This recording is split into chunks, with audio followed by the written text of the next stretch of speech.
Selamat pagi, Bu. Pagi.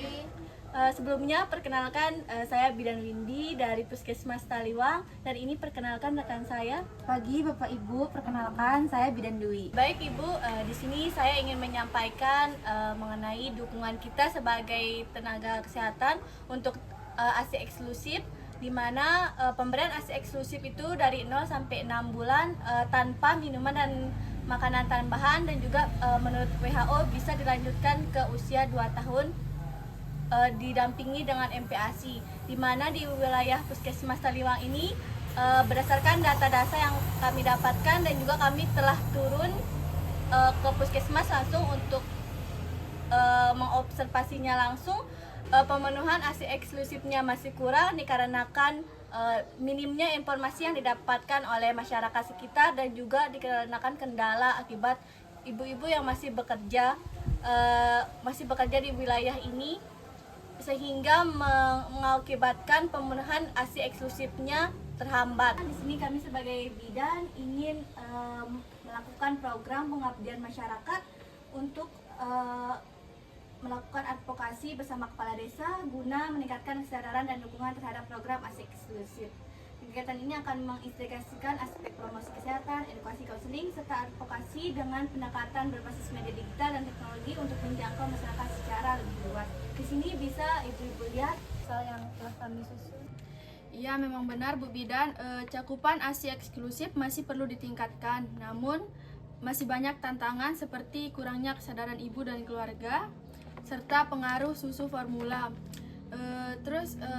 Apa yang bisa kita lakukan untuk mengatasi itu? Yang pertama itu kita bisa membuat strategi kelas seperti kelas ibu, dengan membuat kelas ibu di mana ibu bisa diajarkan di sana berbagai tips-tips untuk tentang ASI eksklusif, dan bisa juga mengajak keluarganya pergi ke sana, seperti bisa mengajak suaminya ke sana, dan juga kita bisa memberi pelatihan juga kepada tenaga kesehatan gimana caranya untuk konseling tentang pemberian ASI eksklusif. Bu Bidan, tapi bagaimana dengan ibu-ibu yang bekerja? Mereka sering mengeluhkan sulitnya menyusui karena keterbatasan waktu dan fasilitas di tempat kerja. Itu merupakan tantangan yang sering terjadi, di mana solusinya kita bisa mendorong instansi pemerintah atau perusahaan untuk menyediakan tempat untuk memerah ASI selama jam kerja, dan untuk menyediakan waktu selama jam kerja untuk memerah ASI, di mana juga kita bisa mengedukasi dan mengajari ibu cara menyimpan ASI eksklusif dalam bekerja. Selain itu pentingnya juga cuti 6 bulan setelah melahirkan, di mana untuk memberikan ASI eksklusif 6 bulan secara penuh, dan juga kelonggaran waktu untuk ibu yang selesai melahirkan untuk memenuhi ASI eksklusif selama 2 tahun ke depan. Oh iya Bu Bidan, seringkali juga saya melihat ibu-ibu yang mengeluh ASInya itu mereka sedikit, apalagi setelah bayinya itu berusia 6 bulan gitu loh.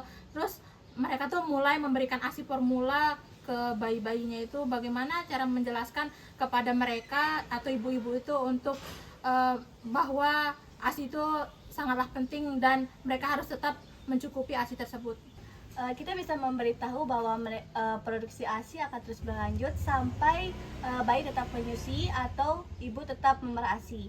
Justru jika ibu berhenti menyusui, produksi ASI bisa berkurang. Setelah 6 bulan, bayi memang membutuhkan makanan pendamping atau MPASI, tapi ASI tetap harus menjadi sumber utama nutrisi sehingga 2 tahun. Ini saya setuju dengan rencana ini. Kita bisa mulai dengan mengadakan sosialisasi ASI eksklusif dan menyusui hingga 2 tahun di posyandu dan puskesmas, serta bekerja sama dengan pihak desa untuk mengedukasi masyarakat.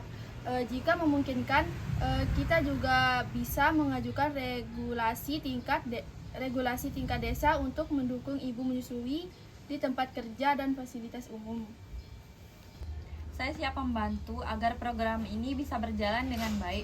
Mungkin kita bisa melibatkan kader posyandu dan tokoh masyarakat agar informasi lebih mudah diterima oleh warga. Saya dan teman-teman kader siap membantu. Kami akan lebih sering memberikan informasi saat posyandu, saat mendampingi ibu-ibu agar mereka lebih percaya diri. Luar biasa semangat ibu-ibu. Jika kita semua berperan aktif, saya yakin lebih banyak ibu-ibu yang akan memberikan ASI eksklusif hingga 2 tahun kepada anak-anaknya.